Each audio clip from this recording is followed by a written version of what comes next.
When an unlikely pair first set eyes on each other, sparks fly. He charmed his way into her life, and she just fell for it. I think he's kind of hot. She could get anybody she wanted. You know, they say love is blind. Something urgent just came up. Their spontaneous lifestyle is full of passion. He was fun. He was adventurous. They used to travel all over the world together. But when desire turns into deceit, there's no telling how far this couple will go to hide the truth Ricardo, you can't be serious. and seek revenge. Yeah, just watch me. The police officers didn't know what they were walking into. When you hear screaming, it's gut-wrenching, knowing that you can't help. Love may be blind and marriage bliss, but divorce is murder.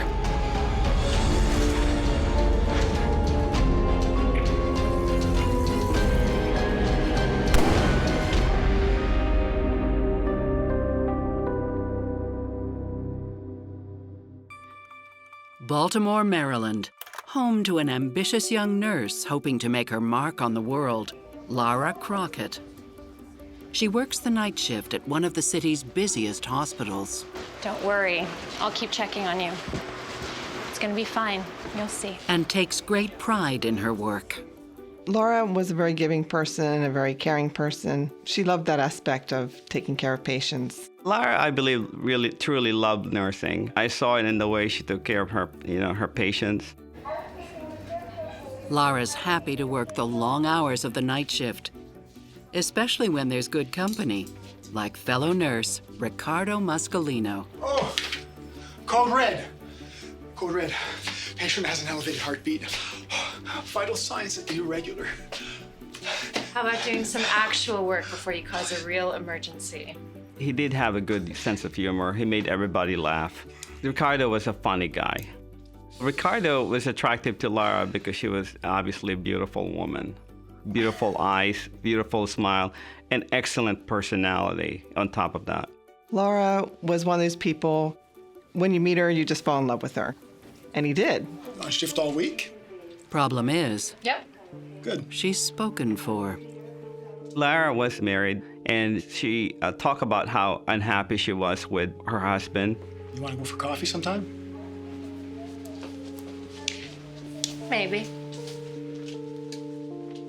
She married when she was very young to an older man, and the older man had a son. Good morning. But she found out soon after they married that he, in fact, did not want to have any more children. And children, she really wanted children. That was the most important thing in her life. Lara can't help but have second thoughts about her marriage. He was a wonderful person. Everybody loved him. But they just kind of grew apart. Those aren't the only reasons she's unhappy. Bye. Lara was the one who is more the breadwinner rather than the husband. So a lot of expenses are falling on her. All right. That better? And Ricardo is nothing like Lara's husband. The doctor will be here in a few moments, all right? Ricardo was very motivated by money, definitely. No more skateboarding, right?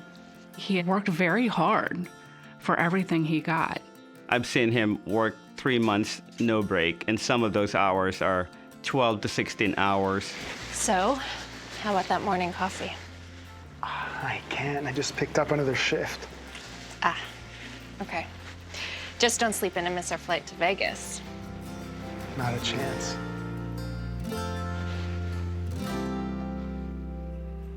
Ricardo, Lara, and I and her sister went to Vegas to do a nursing conference.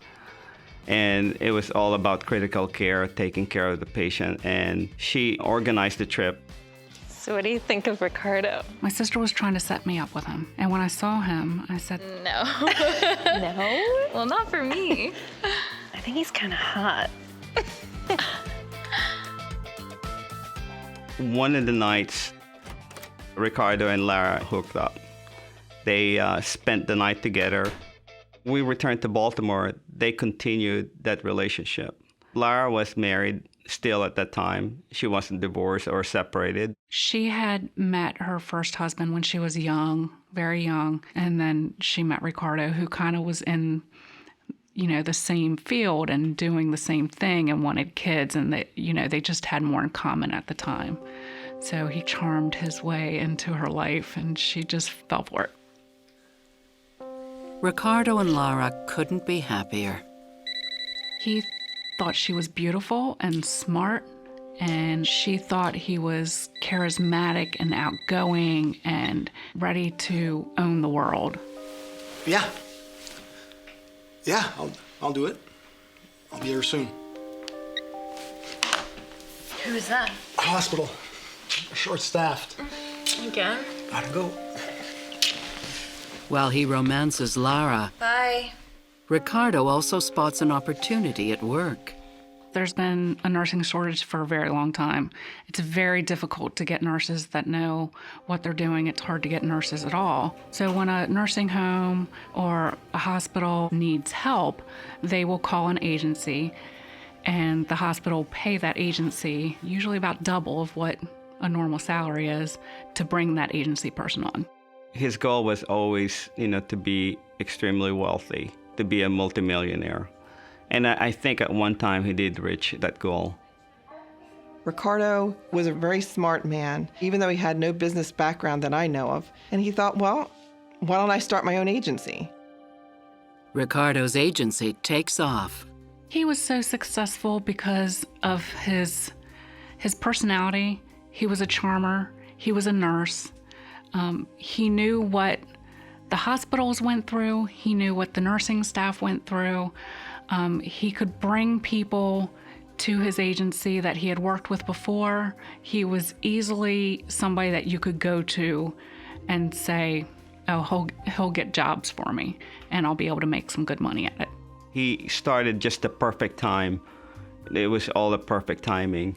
And he probably had over 150 to 300 nurses working for him, give and take. He was very successful.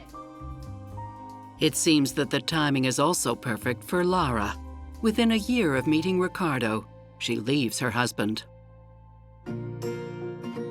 Lara's attraction to Ricardo was that he was fun. He was adventurous. They used to travel all over the world together. He was spontaneous. Pick up and go to New York City for the day. He was fun. And I think she liked the bad boy in him. He was a bit of a bad boy. Lara was very, very attractive woman, and I think she could get, anybody, she wanted. But, they say love is blind. Psychotherapist Stacy Kaiser and forensic psychologist Brian Russell have their own thoughts on Lara and Ricardo's relationship. While a lot of people would think that Ricardo is someone that Lara wouldn't typically be drawn to, I think he has a couple of really strong things going for him. She senses his ambition, he's very good to her, he's courting her in a way that a lot of women like to be courted. He's taking her on trips, he's making her feel special. So it's no surprise to me that she is slowly getting herself lured into a relationship with him. Lara's relationship with Ricardo begins with Lara's cheating on her first husband. And any time a marriage or a relationship begins with infidelity, there is a lot of pressure, particularly on the person who previously cheated, for this new relationship or new marriage to work out, because they've given up a lot. And that's a dangerous way to go into something, to think that, well, because of what I sacrificed, this has to work, this has to be right. And that can create problems for their future relationship. With his business booming, Ricardo decides it's time to take another plunge. What a beautiful house. Our house. The house in Fallston is beautiful. The whole house was like a small mansion. Do you think it's, haunted? Ooh, I don't know. Let's check it out. And Lara enjoys their lavish lifestyle. Lara loved nice things. Lara loved jewelry. Lara loved nice clothing, makeup. Lara loved to spend money. And one of the things that was attractive to her was that he kept their finances intact. He was very, very responsible. She used to say to me, he's the type of person that always pays everything early. Between buying a new home and affording the finer things in life, Ricardo and Lara seem to have it made. Listen, I'm gonna have to let you go. Something urgent just came up. Wow. I think that those two together just attracted each other. They seemed to get along great, and they had a great life. They really just had a great life. Just as the relationship is heating up, Lara decides to make her own ambitions come true. Her master's in anesthesiology was really important. You're still looking at this. It's fascinating. She wanted to be a nurse anesthetist for a very long time, and she finally got an opportunity to do it, and she went full-heartedly. You're serious about this? Yeah. I like the idea of putting people to sleep. Yeah, as long as you don't try to put me to sleep. Well, as long as you don't make me mad. Well, if you are serious about this.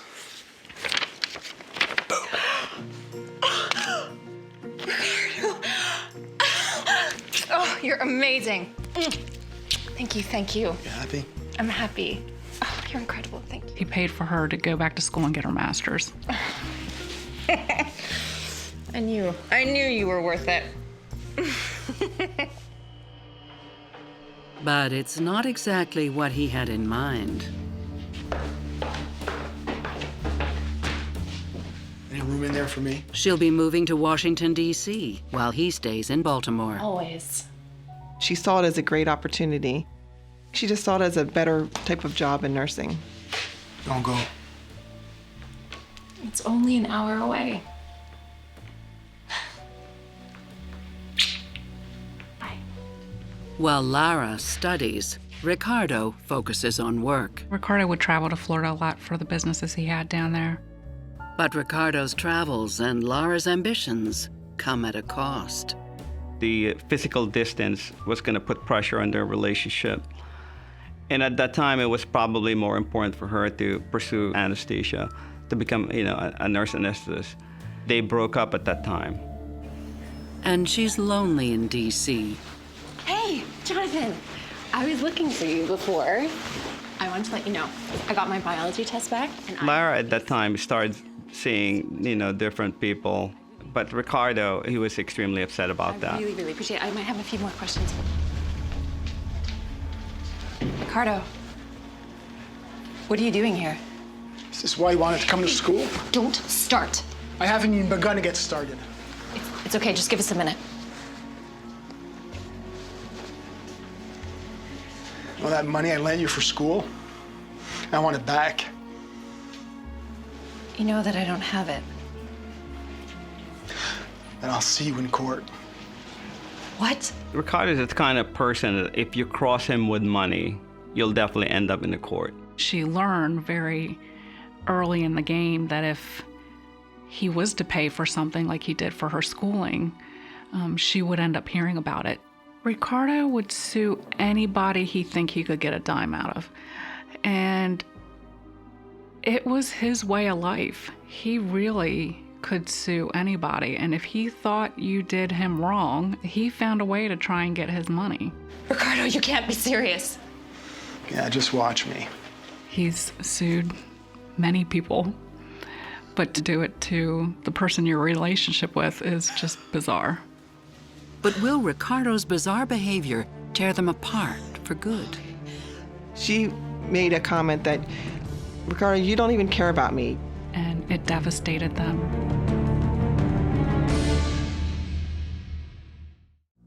Ricardo Muscolino and his girlfriend Lara Crockett are on the outs after almost a year together.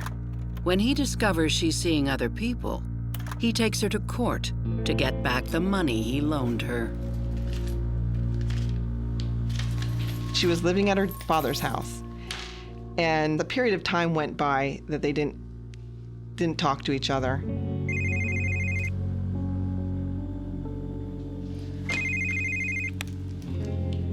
Ricardo, what do you want? At some point, they started talking to each other again, because I remember saying, why would you go back to someone that would sue you? Lara, don't be like that. I miss you.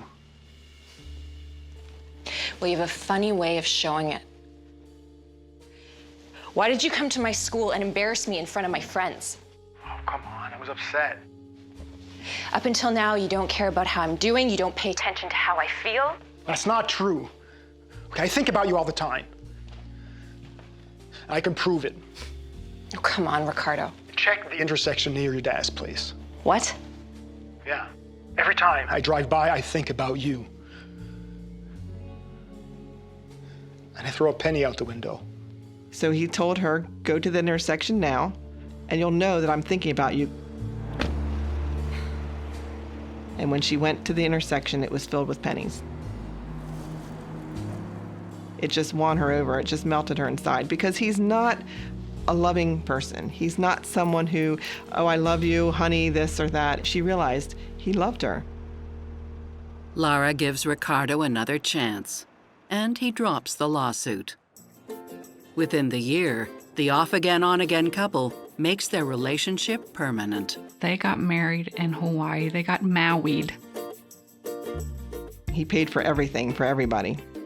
His family was there, and I was there, and it was actually beautiful. It was so much fun to be in Hawaii and share the time that we had together. Lara decides that she's going to disregard the lawsuit, push aside her anger, and get back together with Ricardo. I think that's partly because she's still very young. And so she isn't really clear about how people should behave, how one should be treated, what respect really looks like. And most of us, if we were her friends, would look at that and tell her, he's nutty.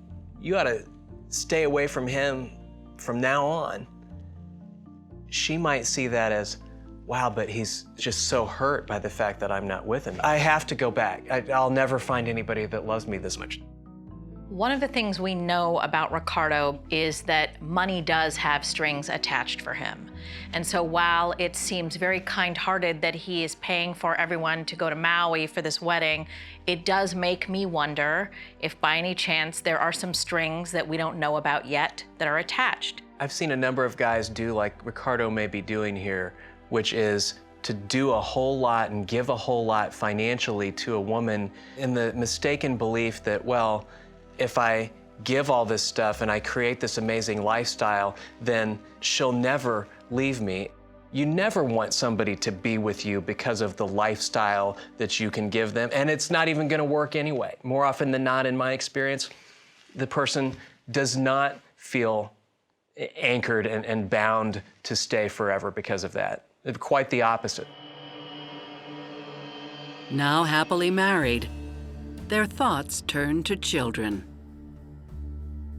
Unfortunately, what happened was she had at least one miscarriage. When she had lost the first baby with Ricardo, it was a boy, and it devastated them to lose that baby.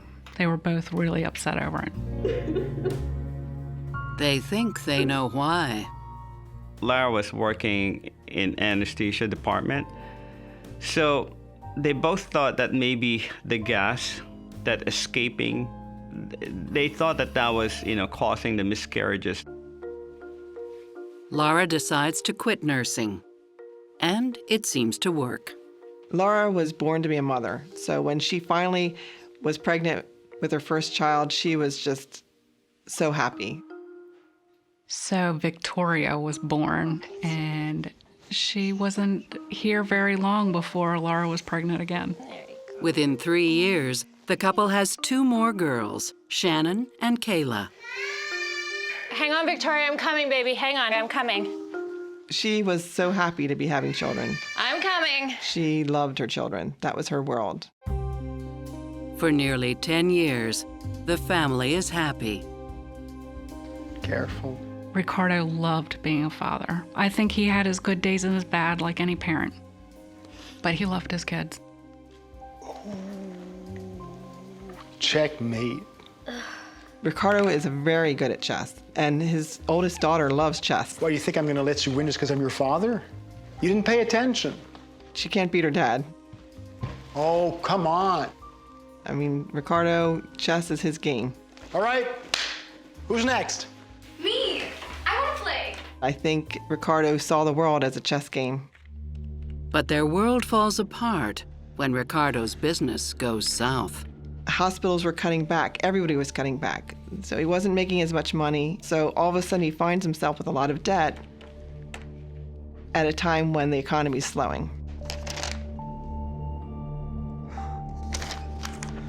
They say we don't even qualify. When the housing market fell, a lot of people were losing their houses, and the government kind of stepped in there and started helping people refinance and lower their mortgage and so forth. The Muscolinos can't get mortgage relief because Ricardo makes too much money. The government's not helping him, so he just stopped paying everything. Stopped paying mortgages, stopped paying taxes, stopped paying everything. At first, Laura just was, well, this is the game he's playing. Hello?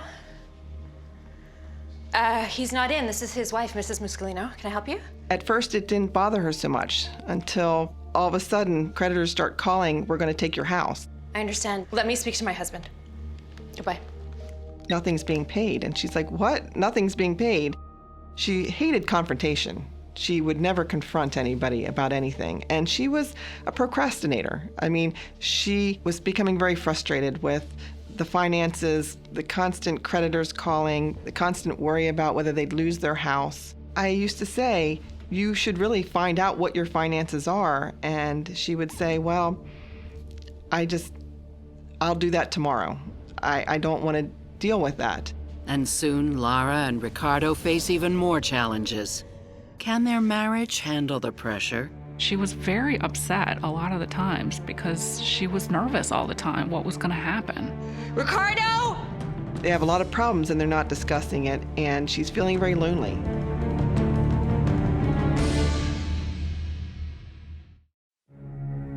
Ricardo Muscolino's business is hit hard by the 2009 financial crisis, causing tension at home as he and his wife Lara raise their 3 daughters. Ricardo's financial maneuverings definitely were becoming a strain on the family. Lara didn't know what their assets or their liabilities were. She had no idea. All she knew is that creditors were constantly calling.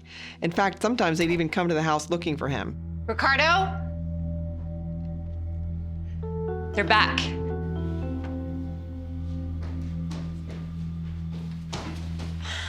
She wasn't the type of person that wanted to be sued and wanted to be dealing with creditors calling. She was very upset a lot of the times because she was nervous all the time what was going to happen. Just when Lara thinks it can't get any worse, it does. The IRS was coming after him and any property that he had to get their tax money back. There was a chance that they were going to foreclose on their house in Fallston, and that's when she became very alarmed. Ricardo! That was their home. That was where their children lived. That's the schools that the children went to.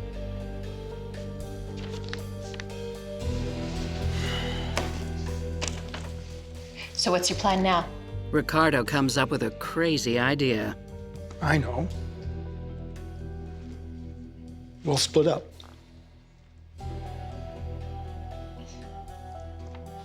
You want to break up?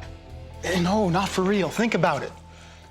All right, we put the mortgage in your name, and we'll be able to afford it. Don't worry. I don't know. Shh.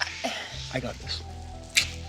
I got this. They separated so that she would not have to suffer from his financial issues. And he actually moved to Florida for a good bit of time so that they could show that they were actually separated. And that's what stopped them from being foreclosed.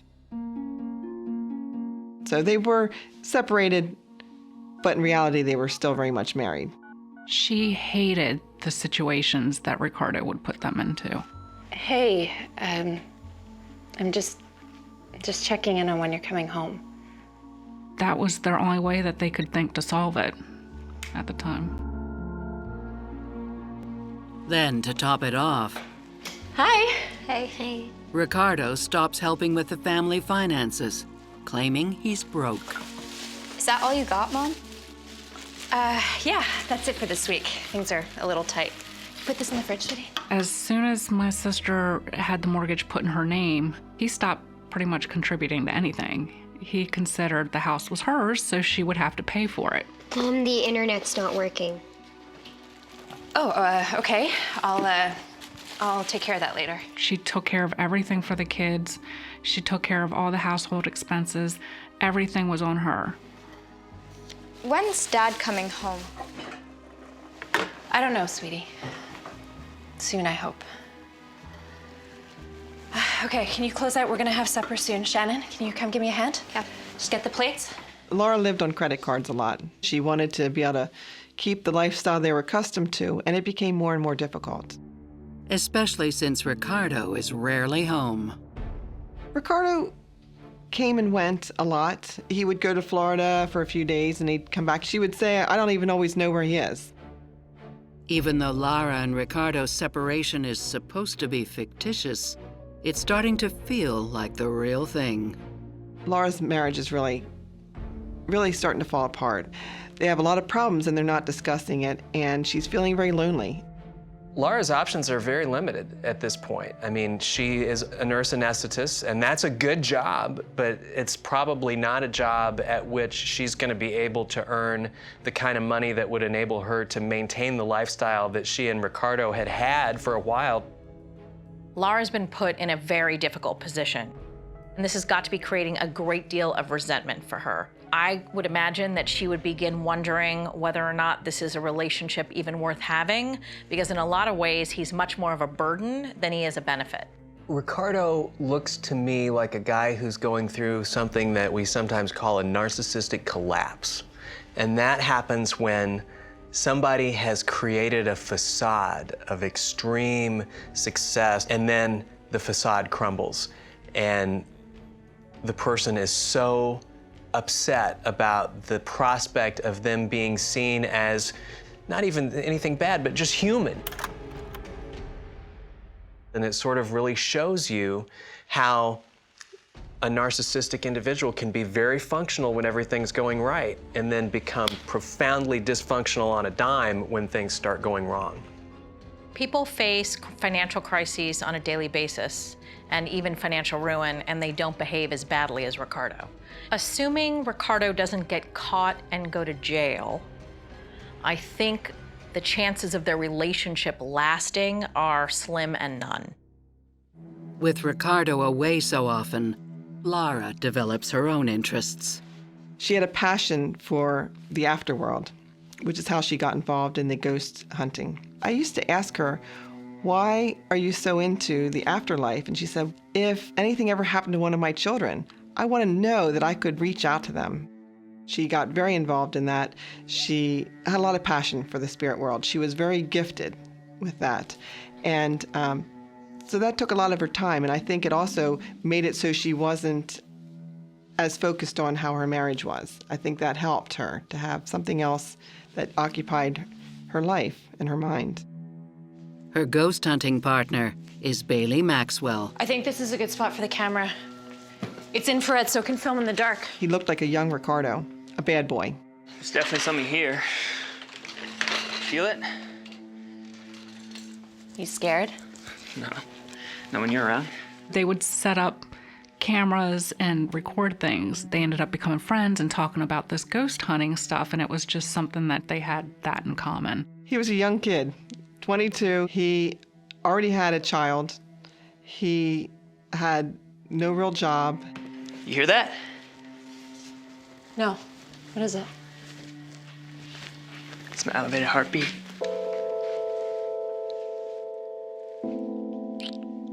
With Ricardo away, it seems that Lara and Bailey are becoming more than just friends.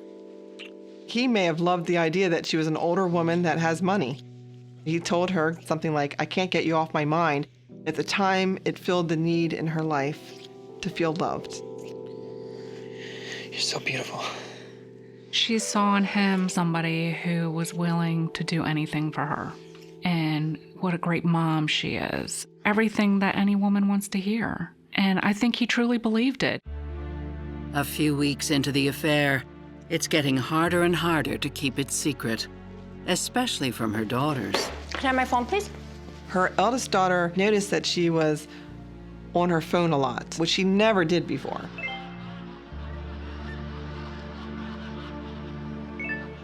Mom.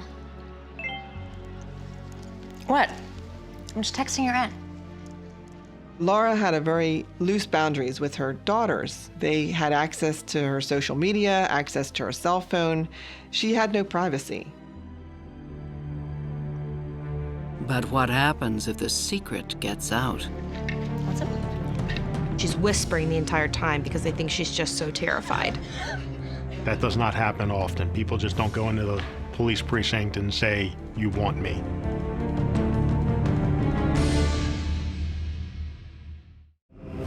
After Ricardo Muscolino's business fails, his wife Lara turns to a new hobby and secret life to ease her loneliness. Except her hidden passion doesn't stay secret for very long. One night, Lara's daughter Victoria logs into her mother's social media account. For some reason, she just decided to start reading. And that's how she found out. She read the messages between my sister and this young man. Victoria was crushed seeing these messages. Her mom and dad, whether or not they had separate lives or not, was still her mom and dad. And nobody wants to see that mom is doing something that maybe she shouldn't be doing. The fact that Lara and Ricardo's daughter discovered Lara's affair had to have been very traumatic for her, because kids and teenagers hold their parents up to a standard. And so to find out that her mother, who she thought was, hardworking and still connected to her father, is cheating on him, had to have been quite impactful. I think Lara and Ricardo's daughter's discovery of Lara's affair is a great illustration of the indirect abusiveness of adultery when there are children involved, because it is going to eventually blow up the family. It's going to impact the kids in a negative way. And here you can just put yourself in this kid's place. Just imagine yourself finding out that your mother's cheating on your father, and how disillusioning that would be about whatever rose-colored glasses you had on about your parents and their love for each other. 1 week after the explosive discovery, Victoria hears alarming sounds coming from her parents' bedroom. Then, all hell breaks loose.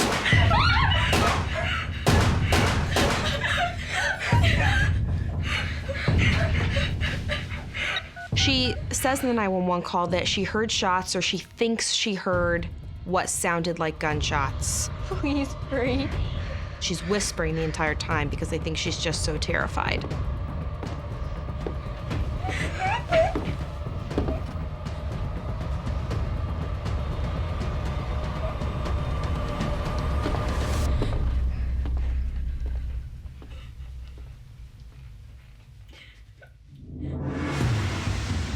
It's a busy night for Baltimore area police. In addition to Victoria's 911 call, the local sheriff's office gets an unexpected visitor. Police officers described him as disheveled. They thought maybe he looked slightly homeless. Meanwhile, police arrive at the Muscolino home. They started calling for any residents to come out again so they can come out safely and you don't have any incidents. The daughters came from their bedrooms. They were called downstairs, taken out of the house immediately. But not everyone comes out of their rooms. At that point, they noticed that the master bedroom door was still closed. And they went in, again, not knowing what exactly was going on inside that bedroom.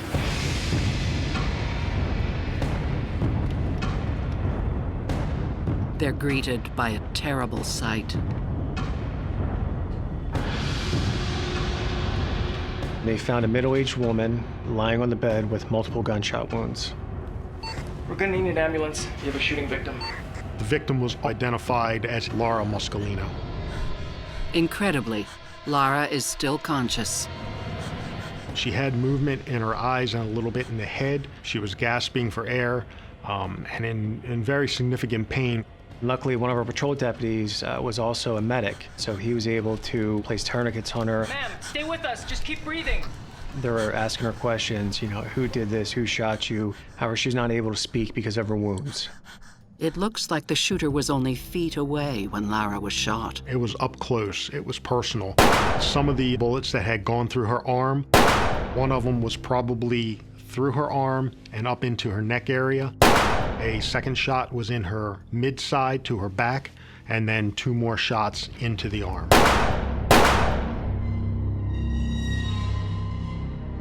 And nearly as shocking, he put his hands in the air and said, "I'm a wanted man." He does not explain why he's wanted, why he's surrendering himself. It seemed he thought we were already looking for him. That does not happen often. People just don't go into the police precinct and say, "You want me." After the man turned himself in, he was placed in custody. the mysterious visitor refuses to say anything else. He had only said that he would speak with his attorney at that point in time and declined to speak to any police officers. Barely clinging to life, Lara is transported to a Baltimore trauma hospital. After 8 hours struggling to survive, she dies of her injuries. When I got the news about my sister, I was at work. I got pulled out of a meeting to say that there were some police officers at front for me. He said, "I need to let you know something." He said, "Your sister's dead." I said, "What do you mean? She can't be dead." And he said, "Was she sick?" I said, "No, she wasn't sick. She's fine."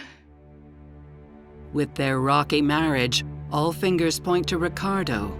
But is there more to this murder than meets the eye? She knew he was gonna make her life hell. No one actually saw someone pull a trigger or commit a crime.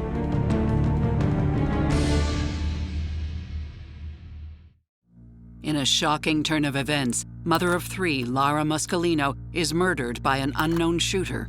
Investigators are hunting for her killer. At the police station, they take a closer look at the homeless-looking man they have in custody. And then, sure enough, they put one and one together by last names and figured he was related to that incident. He is none other than Ricardo Muscolino. He was, at that point, considered the suspect. He was taken back to the Criminal Investigation Division for an interview. Detectives discover that the day of the murder, Victoria told her father that Lara was having an affair. I don't know why she told her dad. You know, she has a relationship with her dad, and I think she felt like mom wasn't doing right and that someone needs to tell dad. You know how long it's been going on? Ricardo was very calm, quiet, relaxed. He said he wasn't upset. He would file for a divorce. He was going to talk to a lawyer in the morning. Thanks for telling me. Victoria was thinking she was going to do good by her dad. And Victoria's 911 call seems to confirm police suspicions. I think it was my dad. At that point, we had an idea what the motive was. We have witnesses, we have our motive, and we have our suspect in pocket. Now we're just trying to, piece the rest of the puzzle together. Piece by piece, the puzzle becomes clear. On the left side of the bed, there was a clothes hamper with a pillow on top of it. Once I removed the pillow from the clothes hamper, there it was. It was an empty black 9mm handgun. After the suspect shot Lara, I believed he just chucked the gun in there. Ricardo is charged with first-degree murder. If they can find his fingerprints or DNA on the gun, the case is watertight. As forensic testing gets underway, detectives also learn that Lara was planning on divorcing Ricardo. Ricardo, I'm serious. I want you to move out, for real. I'm not going anywhere, Lara. You can't make me. The house is in my name. You're gonna pay for this! She said to me, if I ever left this marriage, he would ruin me financially. He would definitely ruin me financially. He might slash my tires, he might do anything to keep me from leaving. She knew somewhere in another he was gonna make her life hell. But results from the lab show that the murder weapon provides no useful evidence. We were not able to develop any prints on the gun. And as far as DNA testing goes, since that gun was found in his own hamper with his dirty clothes and Laura's dirty clothes, his DNA is going to be on the weapon anyways. Amazingly, Ricardo is released on bail while he awaits trial. I was furious when he got bail. Didn't think he was going to get it, and the judge decided that he wasn't a flight risk.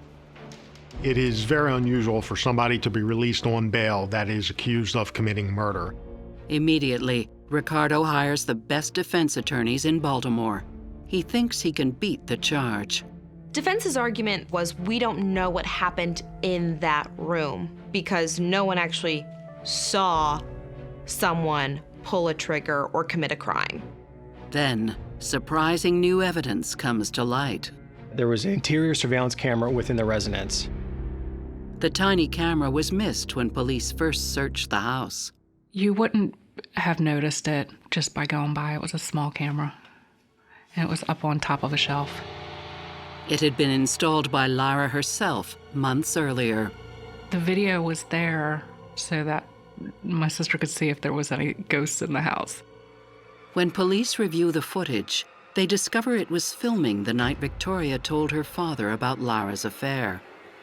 The night of Lara's murder. The video shows Ricardo arriving home with Victoria. It all seems perfectly normal. The oldest daughter goes up the stairs. You see Ricardo let the family dog out. You see him get a glass of water. You see him go up the stairs. He gets to the top of the stairs and you can see him go directly into the master bedroom. Although the camera couldn't see inside the closed room, this new evidence is powerful.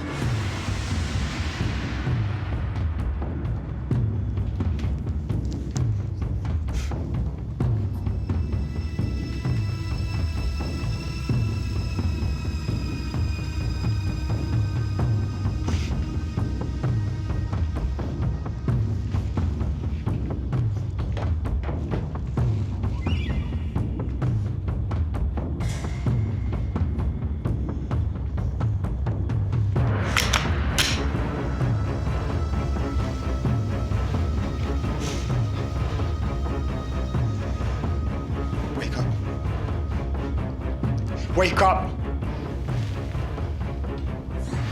Ricardo, what's happening? You thought you could make a fool of me? Is that what you thought? After all I did for you! How dare you cheat on me!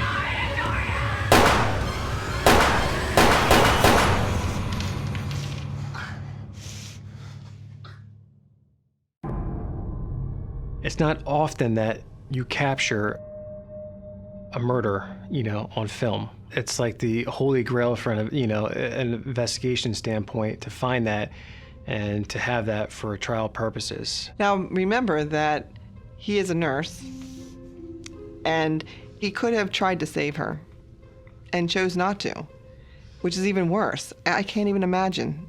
I can't even imagine how you do that for someone that you love. But no one knows why Ricardo turned himself in. Ricardo never testified in the trial, and he never elected to speak to the police officers once he turned himself in. So really, we have no idea what his version would be. I don't think Ricardo snapped. Almost all behavior like this is the result of a progressive escalation over time, and I think that it is almost inconceivable that Ricardo did not at least think he might do this when he confronted Lara about the news of the affair. His ego was so tied to both his money and his wife. And so having lost both of those things and her going and rejecting him and being with another man could have been just enough to set him off to the point where he would think, I want her dead, and he would go and kill her. As always, I'm most empathic toward the children. Nobody could have foreseen that he was going to go and do that. And so I don't think she should be racked with guilt over that.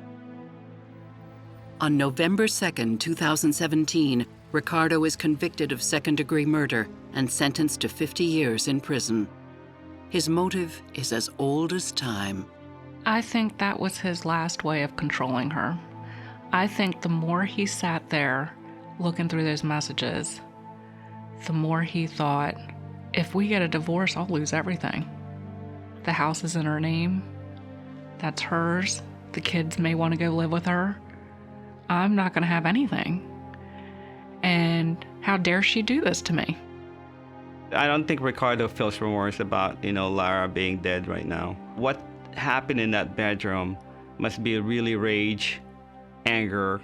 Probably he felt that, a woman should always be loyal to him, regardless.